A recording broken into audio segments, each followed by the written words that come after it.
Well, good afternoon, everybody, and thanks very much to Optus for the opportunity to be here this afternoon. And I appreciate this is the last breakout session for the day. So I'm very grateful to all of you for attending. And actually, you'd make my job a lot easier if you just all stand up and go next door. No? Oh, okay. It was worth a shot, wasn't it? Okay. So, out of this afternoon's session, what I'm hoping that you'll get from this is three things. So one, how is the CIO role changing, particularly in terms of the, I guess what we're seeing is the emergence of the empowered consumer. I'll talk a little bit about selling the value of IT to business, how you can do that effectively. And finally, what's the emerging CIO influence with boards, whether they be the executive board or whether they be the board of directors in terms of the ultimate governance of the organisation. So let's talk a bit about the age of the consumer. Everyone would recognise the Terminator that's there. So for those of you Terminator buffs, you might recall that on August 29th, 1997, Skynet became self-aware, which resulted in the end of the world, right? Well, sometime in the last 5 years, the consumers have become self-aware and they're taking over the world. And what that really means is that they've become empowered. They've become empowered with choice. Now in healthcare it's a little bit different because the power shift hasn't happened yet. It still very much sits with the clinicians and with the doctors, but that is changing, particularly in a global economy. Organisations no longer decide what the channels are in which they're going to deal with their customers. The customers are very much dictating what that's going to be, not only how they're going to engage, but when they're going to engage and with which parts of your organisation they want to engage. So the challenge then is for technology really to remain agile. So as technology providers, how do we make sure that the organisation can respond to changes in the consumer demand? So I want to talk very briefly about what I see as the three big disruptors that are, I think, driving this change in the way in which consumers are being empowered and how they're basically dictating to organisations how they want to interact. So the first is around SMS and instant messaging. So this is a tool which allows real-time interaction between the consumer and your organisation. So a big shift, if you like, has presented us with a tipping point in which we're able to interact in real time, to get information to consumers, to confirm. Typically, we've all had the appointment confirmation via SMS and the ability to respond back yes or no. So that is a big disruptor in terms of our ability to engage in real time. The second is big data or analytics. So big data is probably a poorly used term. It's really, we've always dealt with data, but this is the ability to mine that data and get analytics and change our behaviours based on what we know our consumers are telling us. And that we're just at the tipping point, I think, of that, in that when we think about the Internet of Things, as Kevin from Cisco talked about in an earlier session, big data is going to continue to get bigger and bigger, and how we interact with that information is very important. And the other big disruptor is mobility. So the ability to be connected all the time, irrespective of where you are, how you're engaging with a particular organisation or not, and the ability for an organisation to connect at any time with a consumer. So the role of the CEO is changing, and it's changing dramatically. So the days of what I refer to as the slothful and inert CIOs are over. So for those of you in the audience, now, if you are a CIO, then obviously you're not a slothful, inert one because you've come to Optus Vision, which is great. But for those of you who report to a CIO, and I presume they're not here, just raise your hand if this resonates with you, this concept of an inert CIO who doesn't like to take risk and just kind of waits for things to happen. Anybody brave enough to put your hand? Can my staff please put your hand down? We talked about this, okay? Come on. But in all seriousness, we are moving from managing IT operations, which we've done for 50 years. Okay, those who've been in IT long enough You've moved through what used to be, a very different style of the way in which IT was delivered to an organisation to what it is today, but it's a very different model. So we have to move away from managing IT operations to being an enabler of business value. And I'm going to talk specifically how CIOs need to do that. But one of the key things is we have to move away from being risk averse. And I know, so my organisation, we're a private not-for-profit organisation, but we deal a lot in the public sector, and the public sector in particular has a risk aversion in my experience. And I think, risk is something that has to be managed. So CIOs have an opportunity to be great risk leaders. So what I mean by that is they have the opportunity to be able to assess risk in regards to technology that no one else within their organisation has the capacity to do, and they're able then to lead the organisation through that minefield of technology risks to get the right outcome. So they have to be seen as risk leaders, not always saying no to everything. And BYOD is a classic example where it's very easy as a CIO to say, no, you can't bring your own device, but really what they should be saying is, how do we manage that risk? So the answer is yes, but how do we manage the risk? So it's really time to throw away, I think, the old CIO rule books, which are very much, I guess, focused on things like IT operations around ITIL as a service platform, COBIT as a governance platform, to really starting to think about how to drive business value for the organisation and how to lead that discussion, if you like, particularly when you think about things like the Internet of Things and what it's going to mean. Because whether we like it or not, we're just at the beginning of the digital age. We think we've arrived at the digital age, but we're actually just at the beginning. And if you think about the life cycle, say, of a butterfly, we're nowhere near the chrysalis stage, we're kind of still at the eggs stage. We're not even really caterpillars yet. So we're just at the beginning of this journey in terms of how data will inform both us as organisations and consumers, and how it's going to ultimately interplay into new models of business delivery which we haven't even thought of yet. So how do we drive this business value? Well, the first thing is we have to go from being geeks, which for those of us in IT, it's, and I know it's a term of endearment. I presume it's a term of endearment. Maybe it's not. But really, we do get pigeonholed. We get pigeonholed and stereotyped into the propeller heads who know how to keep all those flashing lights going, how to keep communications happening, and they don't think of us as people who can add value to the strategy of the organisation. So we have to go from geek. Okay, now this is the problem of sending your slides to Optus before the event. So somehow JP's got his photo in there, and to the Optus folk, I'm not happy about that, all right? No, he's a good guy. But it's really about going from geek to cool. And I use this acronym ICE. So how to be immersed in the business, communicative and extensible. So what I mean by those is, for a CIO to add value to the business, you have to understand the business. And when I say understand it, I mean really walk in the footsteps of those people within your organisation that you're trying to service. So you have to understand what it means to be, if you're in retail, to be on the retail floor. If you're in health, to be in the wards, in the theatres, in the outpatient clinics. So you really have to immerse yourself in the business to truly understand it, because you can't add value to something you don't understand. You have to be an excellent communicator. You have to be an excellent communicator verbally and also in written form. And one of the things that strikes me about business today is we seem to have lost the art of writing, lost the art of being able to communicate a message in a form that can be digested in written form.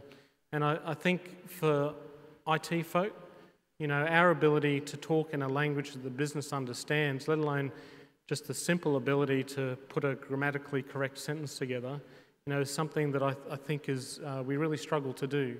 So the ability to communicate is very important, and it gives you credibility. It gives you credibility with your executive team, and it gives you credibility with your board. The other thing is the need to be extensible. And what I mean by that is don't pigeonhole yourself in the CIO role, because if all you ever put your hand up for is, yes, I'll get you the next iPhone version 7, I'll get you the new bit of technology, then that's all you'll ever be seen to be able to provide.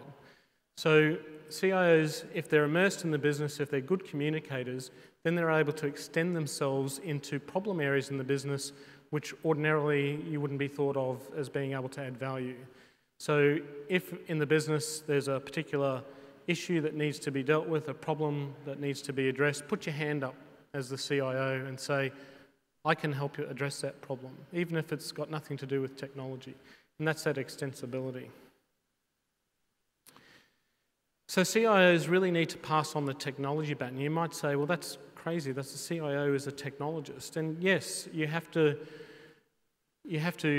still have oversight of technology, but you need to delegate technology operations to a chief technology officer so that you can free yourself up to ultimately be immersed in the business, to be able to extend yourself into areas where you're able to add value beyond simply making sure that there's a telephone on the desk, you've got an email system that works, and you've got internet connectivity. The new CIO has to be a specialist in business transformation.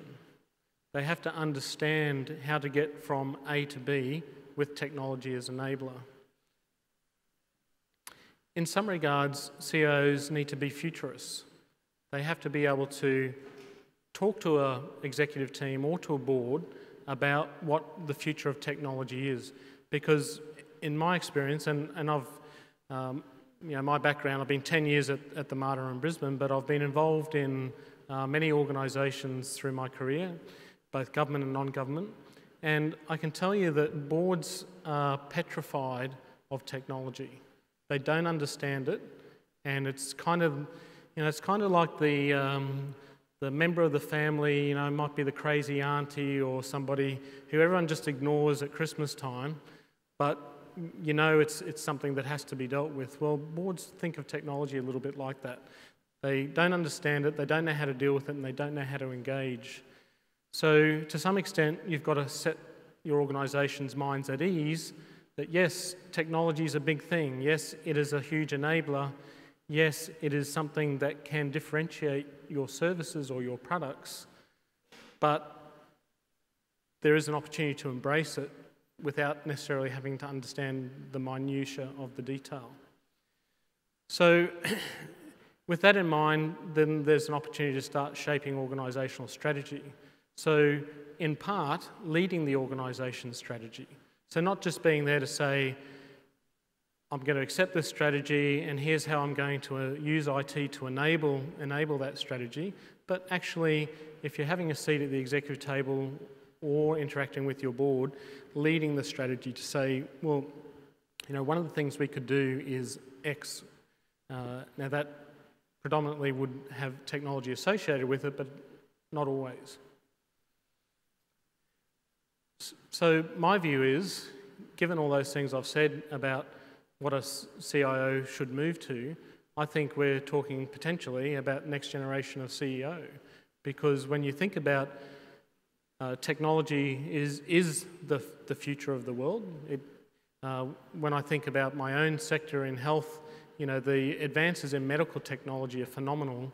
If you're ever bored on a Friday night and you want to Google nanotechnology in healthcare, I was talking about Skynet becoming aware on the 29th of August. Well, the stuff that's going to be happening in healthcare is pretty amazing. You'll be able to, maybe not in my lifetime, but perhaps in your children's lifetime, you'll be able to inject yourself with nanomites that are going to rebuild the meniscus in your knee instead of having to get a knee replacement. I mean, the technology advancements are just incredible. And for organisations to deal with the rapid pace of technology, if you have a CIO that can exhibit what I've been talking about, I think they're the next generation of CEO. But maybe I'm just positioning myself for my next role. Okay, so how do we sell the business value of IT? So if you've got all this technology, software, services around that software, what can you add to it to deliver business value? You know, what's the missing ingredient in this? It's actually not rocket science, it's just business need. If you understand the business need and you can marry the business need to the technology and the services, then you generate business value. But some basic hygiene is still required. You can't be in a position of trust within your organisation as a CIO if you don't have basic hygiene sorted. So in terms of that business value, you should be charging for what you do, because whether we're working in an organisation or we're consumers of services out in the community, we attach value to things we pay for. That's just human nature. So in organisations and businesses, you should do the same. You should attach, you know, a cost to the services you provide. You should do things like have a service level agreement and report your performance. So, you know, I'm sure everyone in the room does that sort of thing. But you need to be careful that you are business partner first and a service provider second. Because if you're a service provider first and a business partner second, then the business is going to look for a business partner, and they're going to say, well, you know, if all you are is a service provider, I can purchase that anywhere. You're not actually providing a partnership. So I'll give you a challenge. Within your organisations where you're delivering IT services and you're perhaps have a service level agreement where you have certain metrics, you're providing some kind of KPI reporting, how about thinking about these KPIs instead of the usual, you know, system uptime, how quickly I respond to service, first time response to help desk. Why don't you have a think about measuring things like collaboration? So what degree of collaboration has the IT group had with the business to deliver a business outcome? What level of innovation has the IT organisation delivered to the, you know, to the broader organisation? And to what extent have you enabled business value? So think about those as measures rather than the typical things which are in the realms of IT operations, which, as I said, the CIO has to pass that baton on. They have to have oversight, but they've got to move more into the business value world. So part of being able to deliver that value is to do planning. So how many of you here within your organisation have an IT strategic plan that's actually meaningful? So current and meaningful. Who'd like to put up their hands? Okay, and look, that's a small number, and that's not unusual. You know, we see that in a lot of organisations that IT tends to either try and be the tail that wags the dog in terms of always saying no and saying, you know, we're not an enabler, we just provide, keep the lights on, so to speak, or if you're running data centres, you try and keep the lights off, I guess, but you know, it's planning and aligning to organisational strategy is not something we do well traditionally. So how do we do that? Well, it's kind of simple. I've probably breached many trademarks here, but anyway. Optus are indemnifying me, is that right? So the first thing you've got to do in your IT strategic planning is you've got to do strategy enablement. And what I mean by that is you've got to take the organisation strategy and focus on how you're going to enable. There is, I guess, a template you can use for an IT strategic plan, and obviously things like you would look at the environment. So what environment are you operating in, both externally and internally? But ultimately, when you get down to the value in an IT strategic plan, the first thing you want to do is say, how as an IT organisation do I support or enable the strategy of the organisation? How am I going to contribute to those strategic objectives? Then you look at service and product enablement. So normally an organisation, when they're putting forward a strategic plan, say a 5-year strategic plan, they'll talk about high-level principles, goals, objectives, and then they'll get down into the operationalising that plan. They'll talk about services and products that they're going to bring to market. So how does the IT strategy enable service and product development? Then the consumer experience. So your IT strategic plan should talk about consumer experience and how IT can enable that in the age of the consumer. That's very important. If you think about those 3 big disruptors about instant communication with organisations, the ability to use or have data analytics that's meaningful, and then mobility as a platform, so anytime communication, anywhere communication. You know, think about how IT can enable the consumer experience. And then you should also focus on workforce efficiency because, you know, being a young baby boomer, if I can say that, you know, the Gen Xs that are following the baby boomers is a much smaller number. So those entering the workforce, or those in the workforce now, Gen Y, the numbers have picked up, but those in the workforce now that are replacing the baby boomers, they don't exist. So workforce efficiency should be part of any strategy for an organisation, and it should therefore be part of any IT strategic plan. And then risk and compliance. You know, we, in healthcare in particular, we operate in a highly regulated environment, and I'm sure for many other sectors here, you have similar challenges. And it's just the nature of Australia, we're highly regulated. And, you know, sometimes there's a good outcome for that and sometimes maybe not. But IT strategic plans should deal with organisational risk and compliance because it's a big part of what we do. And whether it be business risk, commercial risk, strategic risk, whether it be workplace health and safety risk, you know, those elements should be addressed in an IT strategy. So let's talk about CIO's influences with boards. And I'm going to use the generic term here, boards, to either refer to your senior executive team, so your internal governance, internal board of governance, and or your board of directors or your external governance board. So have a think about this formula.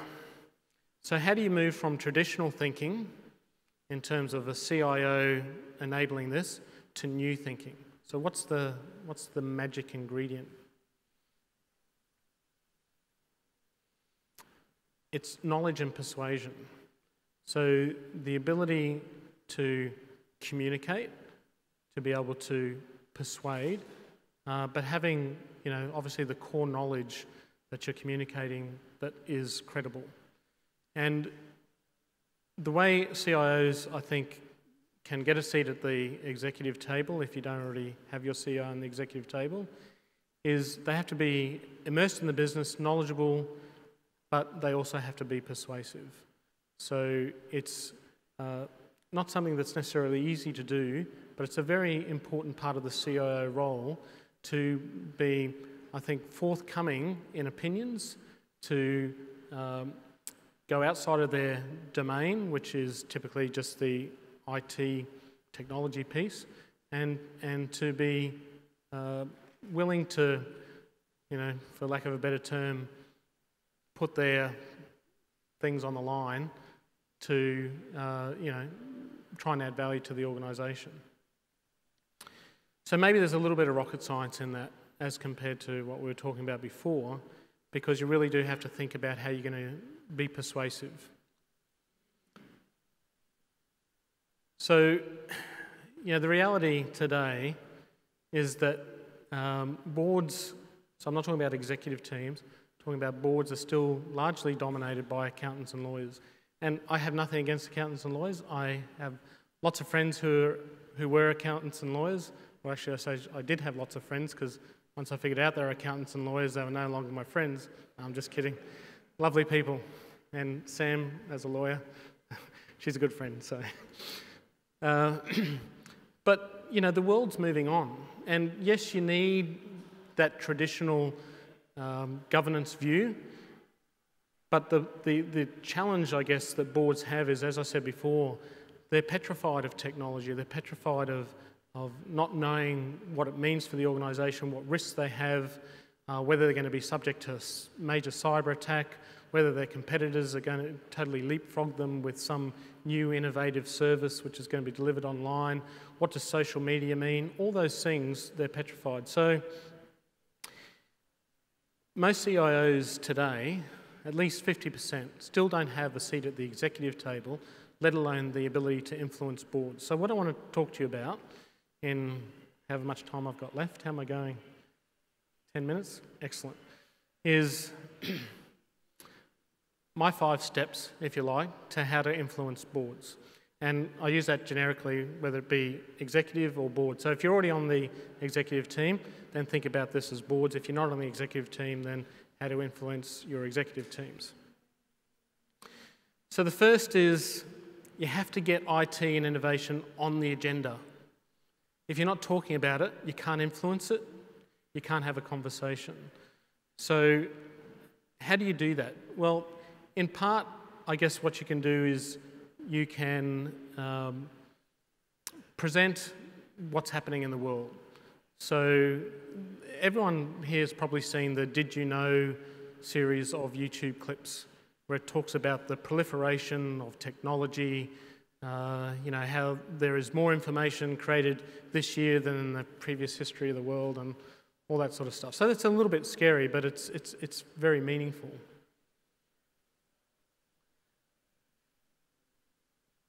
The second is, kind of that bedazzling with facts, because I think if you make your executive team or your board aware of the things that they don't know, so we all know the things we know, and sometimes we think we know the things we don't know, but we don't know the things we don't know.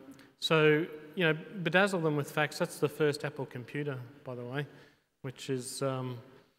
I'm not saying you take one of those in and put that on the board table and talk about that as technology, but I think if you talk about the incredible rate of change that's happening and the amount of research that's happening, then it opens up a conversation where they can start to ask you questions about, well, what does that mean for the organisation?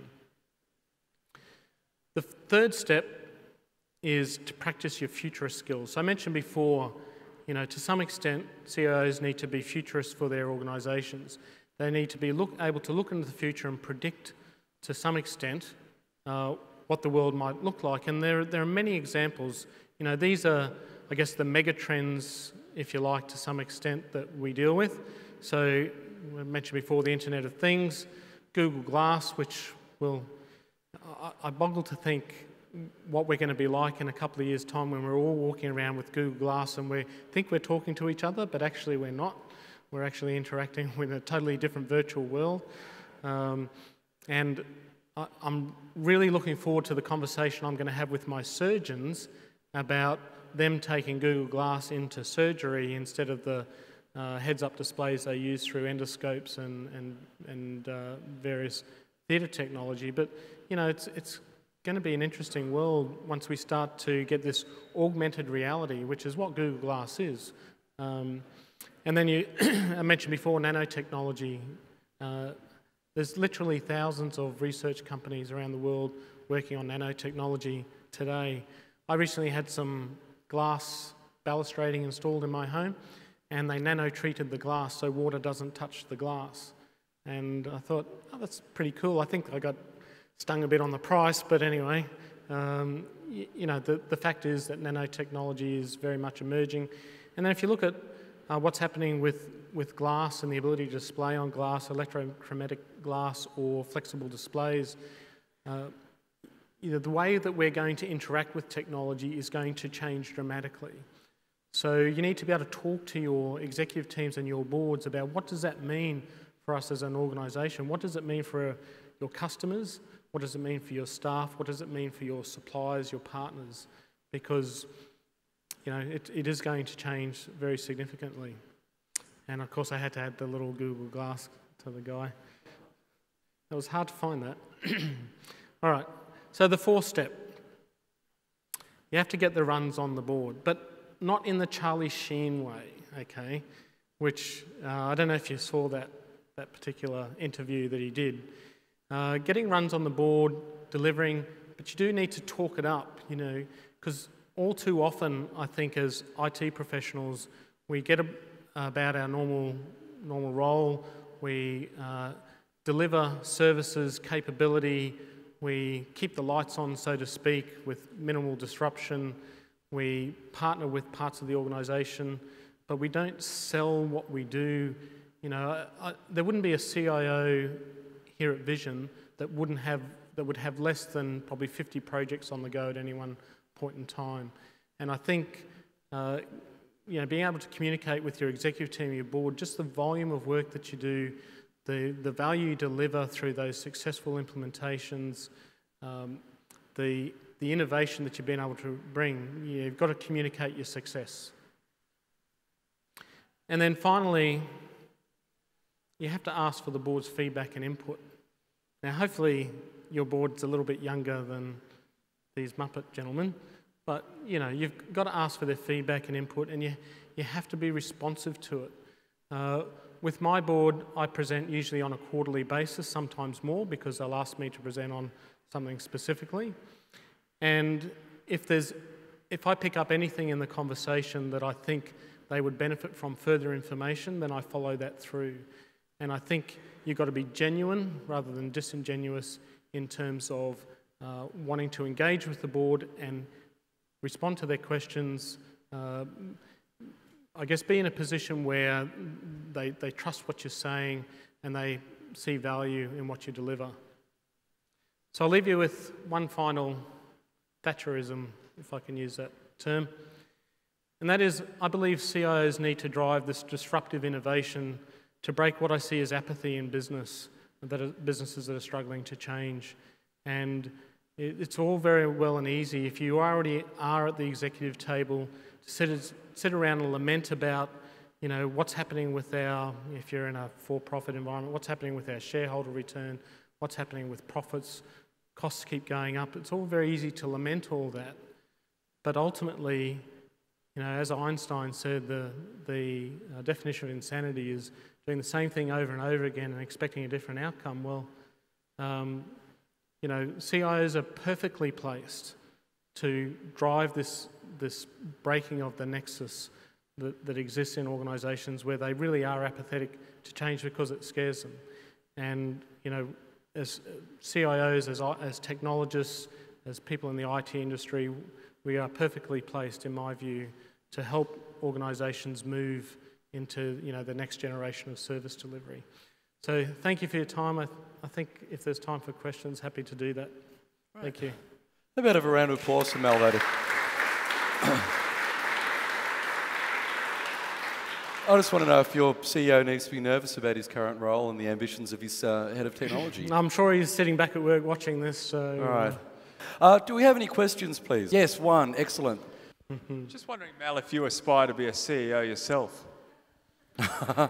Can we just turn the camera off?